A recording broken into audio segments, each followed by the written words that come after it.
लोगों को अपना मोहताज बनाओ, जब तक वो तुम पर मुनस्सिर हैं तुम्हारी ताकत महफूज है। जिस दिन वो तुम्हारे बगैर चलना सीख गए उस दिन तुम खेल से बाहर हो जाओगे। विजडम वेव्स चैनल में खुश आमदीद। आज हम रॉबर्ट ग्रीन की मशहूर और कुछ लोगों के नज़दीक मुतनाज़ा किताब द 48 लॉज ऑफ पावर के 11वें कानून पर बात कर रहे हैं। कानून कहता है लोगों को अपने ऊपर मुनस्सिर रखना सीखें। सुनने में शायद थोड़ा सख्त लगे, लेकिन ग्रीन के मुताबिक ये पायदार ताकत के लिए बहुत ज़रूरी है। बुनियादी ख्याल ये है कि जब तक लोग अपनी कामयाबी, खुशहाली, यहाँ तक कि अपने तहफ़्फ़ुज़ के लिए आप पर इन्हिसार करते हैं, तब तक आप कंट्रोल में रहते हैं। तो आज इसी नुक्ते की गहराई में जाएंगे कि आखिर ये काम करता क्यों है और कैसे। देखें, ये कानून ना इंसानी फितरत की एक बहुत बुनियादी बात पर मबनी है, ज़ाती मफाद। ग्रीन का इस्तेदलाल है कि लोग जानते बूझते या अनजाने में उन लोगों या चीज़ों की तरफ खींचते हैं जो उनकी ज़रूरतें पूरी करती हैं। अगर किसी के पास कोई ऐसी चीज़ है जो नायाब है, कोई ख़ास इल्म, अहम राब्ता या किसी सूरत हाल पर काबू पाने की सलाहियत, तो दूसरे लोग उसकी तरफ आएंगे, उसके साथ रहेंगे, वो उसकी कीमत देने को तैयार होंगे, उसकी शराइत मानेंगे। हो सकता है उसकी कुछ कमज़ोरियां भी बर्दाश्त कर लें। क्यों? क्योंकि उन्हें उस शख्स की ज़रूरत है। अच्छा, तो ये सिर्फ ताकत का खुलम खुला मुजाहिरा नहीं है, बल्कि ये खुद को एक ऐसी पोजीशन में लाना है जहां दूसरे आपकी कदर को पहचाने और ये महसूस करें कि आपके बगैर उनका गुजारा मुश्किल है। ग्रीन ये भी कहते हैं कि अगर लोगों को मुकम्मल आज़ादी या खुद मुख्तारी दे दी जाए तो वो न सिर्फ आपसे आगे बढ़ सकते हैं, बल्कि शायद आपको नज़रअंदाज कर दें या हो सकता है आपके मुकाबले में आ खड़े हो। बिल्कुल। जैसे ही इन्हिसार ख़त्म हुआ, ताकत का तवाज़ुन फौरन बदल जाता है। सही। और देखें, ये इन्हिसार पैदा करने के लिए ग्रीन ने कई हिकमत अमलियों का जिक्र किया है। ये कोई इत्तफाक नहीं होता, ये एक सोचा समझा मंसूबा हो सकता है। जी हाँ, किताब में इस पर काफ़ी जोर दिया गया है। पहली और शायद सबसे अहम हिकमत अमली, सब कुछ जाहिर ना करें, यानी अपने इल्म, अपनी महारत या अपने तरीकों का कुछ हिस्सा हमेशा छुपा कर रखें।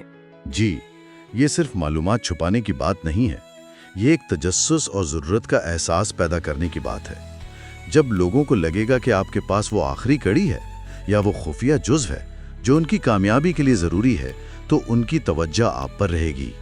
ये एक तरह की नफ्सियाती गिरफ्त पैदा करता है, जिससे वो आपसे जुड़े रहने पर मजबूर महसूस करते हैं। दिलचस्प। दूसरी हिकमत अमली, जिसे ग्रीन गेटवे बनना कहते हैं, यानी आप खुद एक जरिया या रास्ते का कंट्रोल बन जाएं। इसका क्या मतलब है? इसका मतलब है कि लोग अपनी ज़रूरत की अहम चीज़ें जैसे ख़ास मालूमात, ज़रूरी वसाइल, कोई माली मदद या बाअसर लोगों तक रसाई, वो सिर्फ आपके ज़रिए ही हासिल कर पाएं। जब आप वसाइल या मौक़े तक पहुंचने का रास्ता कंट्रोल करते हैं तो आप खुद ब खुद नागुज़ीर हो जाते हैं। लोग आपको नज़रअंदाज कर ही नहीं सकते क्योंकि उनका रास्ता आपसे होकर गुजरता है। ये तो वाकई एक बहुत ताकतवर पोजीशन है। अच्छा, तीसरी हिकमत अमली है अपनी मौजूदगी का एहसास दिलाना। ये कैसे किया जाए बगैर तकब्बुर या धौंस जमाए? देखें, इसका ताल्लुक है अपनी सलाहियतों और अपनी शिराकत को इस तरह पेश करने से कि लोग समझें कि आपकी शमूलियत से ही काम बनता है या बेहतर होता है। ये बहुत बारीक बीनी से करना होता है। मकसद ये नहीं कि हर वक्त अपनी अहमियत का ढंढोरा पीटा जाए, बल्कि अपने काम से, अपने नताइज से ये साबित किया जाए कि आपकी मौजूदगी फ़र्क डालती है। जब आप ना हो तो काम रुक जाए या कम से कम उसका मेयार गिर जाए। और आखिरी अहम नुक्ता, मुकम्मल बाइख्तियार बनाने से गुरेज करें, यानी दूसरों को इतना काबिल ना बनाएं कि वो आपके बगैर ही सब कुछ कर लें। ये थोड़ा मुतनाज़ा नहीं लगता? ग्रीन के मुताबिक ये एहतियात का तकाजा है। अगर आपका मकसद अपना असर व रसूख कायम रखना है तो किसी शागिर्द को, नायब को या इत्तहादी को मुकम्मल तौर पर खुद कफील बनाना आपके लिए नुकसानदेह हो सकता है। उन्हें पर परवाज दें, ज़रूर दें, लेकिन कंट्रोल की डोर अपने हाथ में रखें। मुकम्मल आज़ादी उन्हें आपसे दूर ले जा सकती है, आपकी ज़रूरत ख़त्म कर सकती है। तारीख में इसकी कोई मिसाल मिलती है? क्या किसी हुक्मरान ने इस उसूल को कामयाबी से इस्तेमाल किया हो? जी हाँ, बिल्कुल। फ्रांस के बादशाह लुईस 11वां यानी लुईस 11 उसकी बेहतरीन मिसाल हैं। वो ताकत के जोर पर नहीं बल्कि अपनी चालाकी और जहानत से हुकूमत करने के लिए मशहूर थे। انہوں نے کبھی بھی کسی ایک امیر یا مشیر کو بہت زیادہ طاقتور نہیں ہونے دیا۔ اس کے بجائے وہ ایسے لوگوں کو اہم عہدوں پر لاتے تھے جن کی حیثیت مکمل طور پر بادشاہ کی مرضی پر منحصر ہوتی تھی۔ اکثر وہ لوگ ہوتے تھے جن کا اپنا کوئی خاندانی اثر و رسوخ نہیں ہوتا تھا، کوئی بیک گراؤنڈ نہیں ہوتا تھا۔ اچھا، تو اس طرح وہ لوگ بادشاہ کے زیادہ وفادار رہتے تھے کیونکہ ان کا سب کچھ بادشاہ سے ہی وابستہ تھا؟ بالکل، ان کا مقام، ان کی دولت، ان کا مستقبل، سب کچھ بادشاہ کی خوشنودی پر منحصر تھا۔ لوئس نے جان بوجھ کر انحصار کا یہ جال بنا تھا تاکہ کوئی اس کے لیے خطرہ نہ بن سکے۔ لوگ جانتے تھے کہ بادشاہ کے بغیر ان کی کوئی حیثیت نہیں، اس لیے وہ قابو میں رہتے تھے۔ اس نے انہیں محتاج بنا کر اپنی طاقت کو بہت مضبوط کیا۔ یہ واقعی گہری حکمت عملی ہے۔